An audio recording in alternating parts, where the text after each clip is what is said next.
Good morning, welcome to news cafe. వివిధ వార్తా పత్రికల వివరణ, విశ్లేషకుల అభిప్రాయాలతో మీ ముందుకు వచ్చింది న్యూస్ కేఫ్. ముందుగా వివిధ దినపత్రికల్లో వచ్చినటువంటి హెడ్లైన్స్ ఒకసారి చూద్దాం. ఈనాడు తెలంగాణ ఎడిషన్ చూద్దాం. మిస్టర్ మాయావి నిష్క్రమణ, అంతర్జాతీయ క్రికెట్కు అశ్విన్ గుడ్ బై. భూ పరిపాలనలో నవశకం, ధరణి స్థానంలో భూభారతి.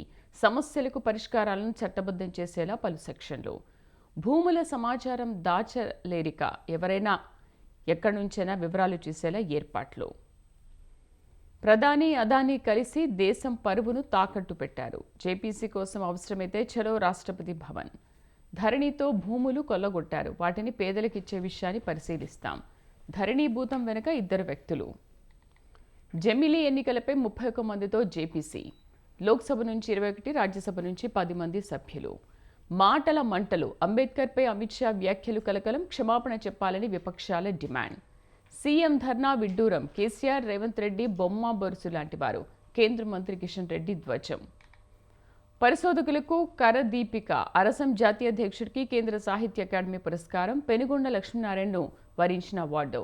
ఫార్ములా ఈ కార్ రేస్పై సభలో చర్చిద్దాం. ఇందులో అవినీతి జరగలేదు, కక్ష సాధింపులకు రేస్ను బలి చేస్తున్నారు. సీఎం రేవంత్ రెడ్డికి కేటీఆర్ బహిరంగ లేఖ. ఆంధ్రజ్యోతి చూద్దాం. ద్వితీయ శ్రేణి నగరాల్లో 30,000 ఐటీ ఉద్యోగాలు. తొలి విడతలో 5 జిల్లాల్లో కంపెనీల ఏర్పాటు. భూమికి భరోసా, సామాన్యుల భూ హక్కులకు పరిరక్షిస్తాం. అదానికి ప్రధాని అండ, ఇద్దరూ కలిసి దేశం పరువు తీశారు. ఎరకాటంలో అమిత్ షా, అంబేద్కర్ విషయంలో ఆయన వ్యాఖ్యలపై దుమారం. అంబేద్కర్ చరిత్రను తుడిచిపెట్టే కుట్రలు.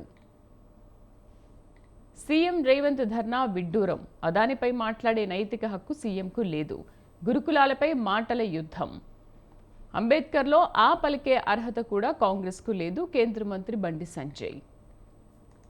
నమస్తే తెలంగాణ చూద్దాం. మూసీ మోసం గుట్టు రట్టు.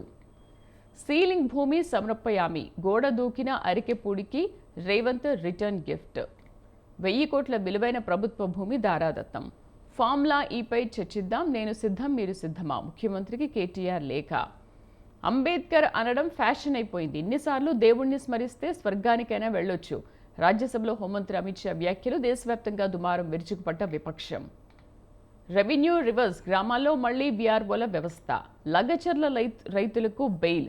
ఫలించిన బీఆర్ఎస్ న్యాయ పోరాటం. పట్నం నరేందర్ రెడ్డి 25 మంది రైతులకు ఊరట. సర్కార్కు చెంపదెబ్బ లాంటిదన్న నేతలు. మూలధన వృద్ధి, సమగ్రాభివృద్ధి. 10 ఏళ్లలో తెలంగాణ పెట్టుబడి వ్యయం 4 లక్షల కోట్లు. ఈనాడు ఏపీ చూద్దాం. మాటల మంటలు, అంబేద్కర్పై అమిత్ షా వ్యాఖ్యలు కలకలం. జమిలీ ఎన్నికలపై 31 మందితో జేపీసీ. 70,000 కోట్లతో జల్ జీవన్ మిషన్ పనులు. కేంద్రం ఆమోదం కోసం త్వరలో ప్రతిపాదనలు. జల్ జీవన్ మిషన్ సదస్సులో ఉప ముఖ్యమంత్రి పవన్ కళ్యాణ్. ఉన్నత విద్యలో గాడి తప్పిన ప్రణాళికలు. ప్రవేశ పరీక్షల కన్వీనర్ల నియామకంలో జాప్యం. పరిశోధకులకు కరదీపిక. ఎర్రచందనం సిరులు కురిపించేనా, గోదాముల్లో 7,000 టన్నులకు పైగా నిల్వలు. చలానాలు కట్టకపోతే వాహనాలు సీజ్ చేయాలి. దూసుకొస్తున్న తీవ్ర అల్పపీడనం. వైసీపీ పాలనలో సాగు పాతాళానికి. ఆంధ్రజ్యోతి చూద్దాం. H1B వీసా నిబంధనలు సరళతరం.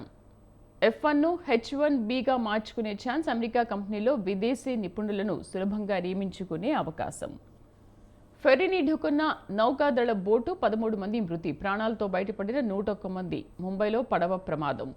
అధిక పెన్షన్ పథకం వివరాల సమర్పణకు గడువు పెంపు. ఐటీ ఉద్యోగులకు సూపర్ ఇన్సెంటివ్. రంగంలోకి ఈడీ, వైవి తన్నేడికి నోటీసులు. కాకినాడ పోటీ కేసులో మరో మలుపు. గనుల వెంకటరెడ్డిపై మరో కేసు. హెల్మెట్ లేకపోతే ఉపేక్షించొద్దు, నిబంధనలు ఉల్లంఘిస్తే కఠినంగా వ్యవహరించాలి. జల్ జీవన్లో జనం భాగస్వామ్యం. అమరావతికి రారండి, జాతీయ అంతర్జాతీయ కాంట్రాక్టర్లకు సిఆర్డీఏ ఆహ్వానం. ఇంటర్ కాలేజీల్లో మధ్యాహ్న భోజనం 1 నుంచి అమలుకు నిర్ణయం. చివరిగా సాక్షి చూద్దాం. నిన్న కరెంటు ఛార్జీలు, నేడు ఆస్తుల రిజిస్ట్రేషన్లు. బాదుడే బాదుడు, భూముల విలువలతో పాటు నిర్మాణాల విలువలు పెరుగుదల. న్యాయాధికారిపై నిఘా. ఇంటి పరిసరాల్లో మాటు వేసిన ఇంటెలిజెన్స్ అధికారులు. మెజిస్ట్రేట్ చాలా యాంత్రికంగా వ్యవహరించారు. సోషల్ మీడియా పోస్టుల కేసులో మెజిస్ట్రేట్ కోర్టు తీరును ఆక్షేపించిన హైకోర్టు. వేమిరెడ్డికే క్వాడ్జ్ గనులు, అధికారికంగా లైన్ క్లియర్. జనవరి నుంచి దోపిడీ షురు. ఉద్యోగం కావాలా, లోకేష్ను కలవండి. సెలవుల్లో పంపిన గనుల శాఖ అధికారులతో మధ్యవర్తుల రాయబేరాలు. ఆరోపణలు ఉన్నాయంటూ 26 మందిని బలవంతంగా సెలవుపై పంపిన గనుల శాఖ.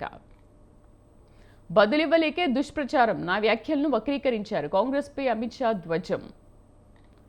ఇది వివిధ దినపత్రికలో వచ్చినటువంటి ప్రధాన అంశాలు.